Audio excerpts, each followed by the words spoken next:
जय श्री कृष्ण। राधे राधे। स्वागत है आप सभी का मेरे YouTube चैनल आध्यात्मिक कथाओं में। आज हम आपको सुनाएंगे अजा एकादशी के संपूर्ण व्रत कथा। आपसे प्रार्थना है कि यह कथा अंत तक अवश्य सुने, क्योंकि अधूरी कथा सुनने से पाप लगता है। और कथा शुरू होने से पहले हमारे चैनल को सब्सक्राइब करके एक बार कमेंट्स में दिल से जय श्री लक्ष्मी नारायण जरूर लिखें। तो आइए अब शुरू करते हैं। भाद्रपद मास कृष्ण पक्ष की अजा एकादशी के संपूर्ण व्रत कथा। भगवान श्री हरि विष्णु और माता लक्ष्मी इस कथा को अजा एकादशी के दिन सुन रहे सभी भक्तों पर अपनी विशेष कृपा बरसाएं और उनकी सभी मनोकामनाएं पूरी हो। श्री गणेशाय नमः। एक बार महाभारत काल यानी द्वापर युग में पांडु पुत्र धनुर्धर अर्जुन ने भगवान श्री कृष्ण से पूछा, है पुंडरीकाक्ष श्री कृष्ण, मैंने श्रावण मास शुक्ल पक्ष की एकादशी अर्थात श्रावण पुत्रदा एकादशी व्रत का सविस्तार वर्णन आपके श्री मुख से सुना। अब आप कृपा करके मुझे भाद्रपद माह के कृष्ण पक्ष की एकादशी के विषय में भी बतलाइए। इस एकादशी का क्या नाम है तथा इसके व्रत का क्या विधान है, इसका व्रत करने से किस फल की प्राप्ति होती है। तब परम भगवान श्री कृष्ण ने मधुर मुस्कान के साथ अर्जुन को भाद्रपद मास की अजा एकादशी की कथा सुनाते हुए कहा कि हे कुंती पुत्र, भाद्रपद मास के कृष्ण पक्ष की एकादशी को अजा एकादशी कहते हैं। इसका व्रत करने से सभी पाप नष्ट हो जाते हैं।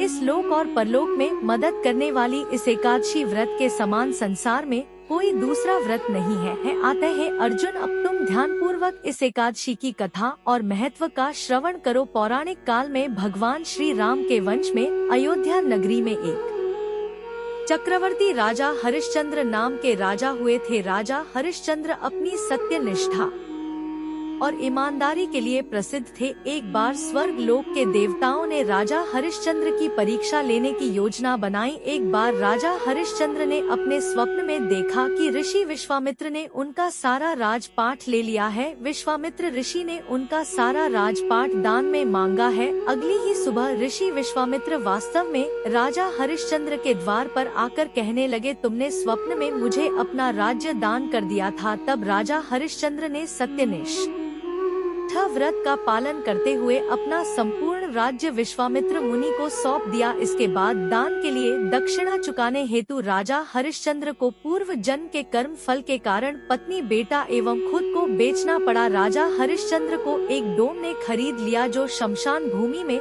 लोगों की अंतिम क्रियाधार संस्कार का काम करवाता था। राजा हरिश्चंद्र स्वयं एक चांडाल के दास बन गए। राजा हरिश्चंद्र ने उस चांडाल के यहाँ अंतिम यात्रा का वस्त्र लेने का काम करना शुरू कर दिया, किंतु राजा हरिश्चंद्र ने इस आपत्ति के काम में भी अपने सत्य और धर्म का साथ नहीं छोड़ा। राजा हरिश्चंद्र की पत्नी का नाम तारामती था और उनके पुत्र का नाम रोहिताश्व था। एक दिन राजा हरिश्चंद्र के पुत्र रोहिताश्व को एक सांप ने डस लिया, जिससे अल्पायु में ही उसकी जीवन लीला का समापन हो गया। लेकिन उसकी माता और राजा हरिश्चंद्र की रानी तारामती के पास उस बालक के अंतिम यात्रा तक के पैसे नहीं थे। तारामती किसी तरह दुखी मन से अपने पुत्र की देह को गोद में उठाकर शमशान घाट पहुंची। लेकिन शमशान पहुंचते ही राजा हरिश्चंद्र ने तारामती से शमशान का कर मांगा, क्योंकि शमशान भूमि का सेवक होने के कारण उस समय यही राजा हरिश्चंद्र का कर्तव्य था। राजा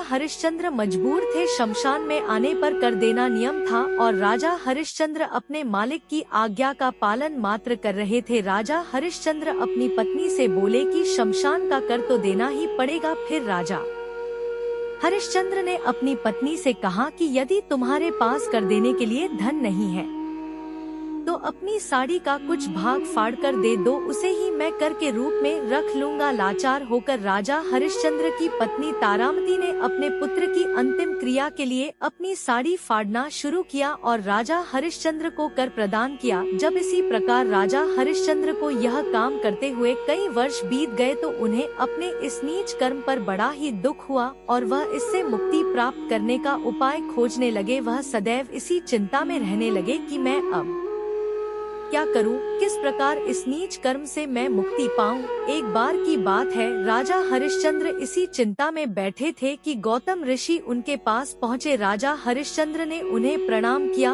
और अपनी दुख भरी कथा उन्हें सुनाने लगे। राजा हरिश्चंद्र की ऐसी दुख भरी कहानी सुनकर महर्षि गौतम भी अत्यंत दुखी हुए और उन्होंने राजा हरिश्चंद्र से कहा कि हे राजन, भादो मास के कृष्ण पक्ष की एकादशी का नाम अजा है। तुम उस एकादशी का विधान पूर्वक व्रत करो तथा रात्रि को जागरण करो, इससे तुम्हारे सभी पाप नष्ट हो जाएंगे। महर्षि गौतम इतना कहकर आलोक हो गए। तब अजा नाम की एकादशी आने पर राजा हरिश्चंद्र ने महर्षि गौतम के कहे अनुसार विधान पूर्वक अजा एकादशी पर उपवास तथा रात्रि जागरण किया। इस व्रत के प्रभाव से राजा हरिश्चंद्र के सभी पाप कष्ट नष्ट हो गए। उस समय स्वर्ग में नगाड़े बजने लगे और पुष्पों की वर्षा होने लगी। राजा हरिश्चंद्र ने अपने सामने त्रिदेव यानी ब्रह्मा जी, विष्णु जी और भगवान भोलेनाथ यानी महेश जी को तथा देवेंद्र यानी इंद्र को खड़ा हुआ पाया। बाकी सभी देवी देवता भी वहीं मौजूद थे। उन्होंने अपने पुत्र रोहिताशु को भी जीवित देखा, जिसका अंत बहुत पहले ही हो गया था, तथा राजा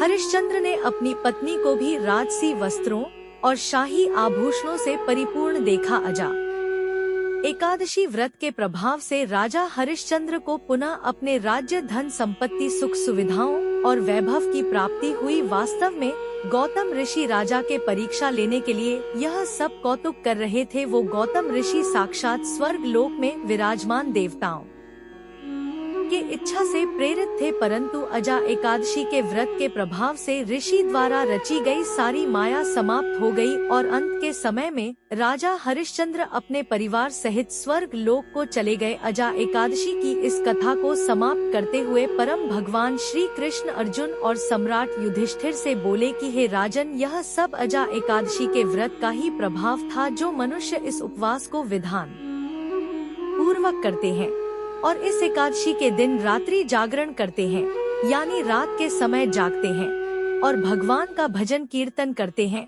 उनके सभी पाप नष्ट हो जाते हैं और वह अंत में स्वर्ग लोक को प्राप्त अवश्य करते हैं।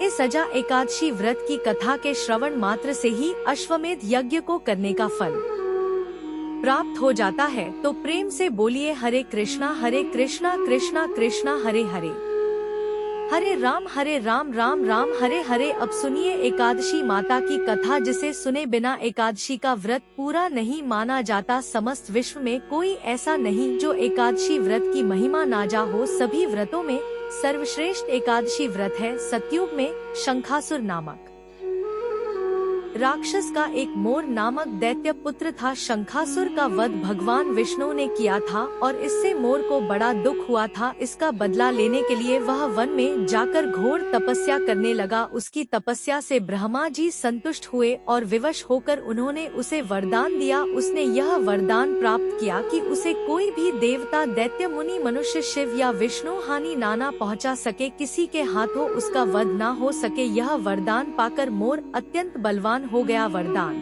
मिलने के बाद मोर दैत्य जिस भी लोकपाल के पास जाता उसे परास्त कर देता। उसने समस्त लोकों पर अपना अधिकार कर लिया। इसके बाद उसने सब लोकपाल के पदों पर दैत्यों और राक्षसों को नियुक्त कर दिया। उसने सभी ब्राह्मणों, भक्तों, गायों को सताना, उनका वध करना और अत्याचार करने शुरू कर दिए। दुखी होकर सभी देवता भगवान शिव शंकर के पास गए और उनसे रक्षा की याचना की। भगवान शंकर जी ने सबको आश्वासन दिया और उन्होंने देवताओं के साथ मिलकर मोर को ललकारा। इसके बाद बहुत भयंकर संग्राम हुआ, लेकिन उसमें विजय मोर दैत्य की ही हुई, क्योंकि उस पर ब्रह्मा जी का आशीर्वाद था। दैत्यों की बढ़ती सेना देखकर भगवान को याद किया गया। भगवान श्री विष्णु देवताओं के स्मरण पर प्रकट हुए और देवताओं ने उनसे रक्षा करने की प्रार्थना की। भगवान श्री विष्णु जी ने सुदर्शन चक्र को मोर दैत्य पर छोड़ दिया, लेकिन ब्रह्मा जी का वरदान प्राप्त होने के कारण सुदर्शन जी ने मोर की परिक्रमा की और भगवान विष्णु के हाथों में वापस आ गए। वरदान की मर्यादा रखने के लिए ही सुदर्शन चक्र ने मोर का वध नहीं किया था। हाहाकार मच गया। सब सोचने लगे कि अब क्या होगा। सब देवता भगवान विष्णु से प्रार्थना करने लगे। विष्णु जी संग्राम छोड़कर भाग गए और मोर ने गदा लेकर भगवान का पीछा किया। भगवान भागकर बद्रिकाश्रम में आ गए और एक गहरी एकांतिक गुफा में जा छिपे। मोर ने गुफा में प्रवेश करके दहाड़ लगाई कि कहाँ है भगवान विष्णु। भगवान विष्णु थक गए थे, उन्हें नींद आने लगी और वह सो गए। उसी समय भगवान विष्णु के हृदय से एक कन्या रूप में एक दिव्य शक्ति प्रकट हुई। उसने अपने परम तेज एवं दिव्य शक्ति से एक ही शरण में मूर दैत्य का सेना सहित नाश कर दिया। देवताओं ने पुष्पों की वर्षा की और उस देवी की स्तुति सुनकर भगवान विष्णु भी जाग गए। भगवान विष्णु ने देवताओं से पूछा कि आप सब किसकी स्तुति कर रहे हो, क्या हुआ है? देवता बोले, प्रभु आपके हृदय से यह कन्या प्रकट हुई और उसने सभी दैत्यों का नाश कर दिया और मूल दैत्य का भी इसने अंत कर दिया। भगवान ने कहा कि यह कन्या जो मेरे हृदय से प्रकट हुई है, यह एकादशी तिथि को प्रकट हुई है, इसलिए इस कन्या का नाम 8 से एकादशी होगा। प्रभु ने एकादशी को अष्ट सिद्धियों और 9 निधियों की स्वामिनी होने का आशीर्वाद दिया। प्रभु ने एकादशी से कहा, तुम में इतना सामर्थ्य होगा कि जो तुम्हारा व्रत रखेंगे उनके चरणों में मोक्ष लौटेगा, वह निष्पाप हो जाएगा, वो बड़ा पुण्यात्मा होगा, उसे गोविंद के चरणों की भक्ति प्राप्त होगी, उसे जो चाहेगा वह मिल जाएगा। और यदि कोई किसी भी चीज की कामना नहीं करेगा तो उसे मेरी भक्ति प्राप्त हो जाएगी। बोलिए लक्ष्मी नारायण भगवान की जय, एकादशी माता की जय। एकादशी के शुभ अवसर पर सभी भक्त कमेंट बॉक्स में ओम नमो लक्ष्मी नारायण जरूर लिखें। जय कृष्ण, राधे राधे।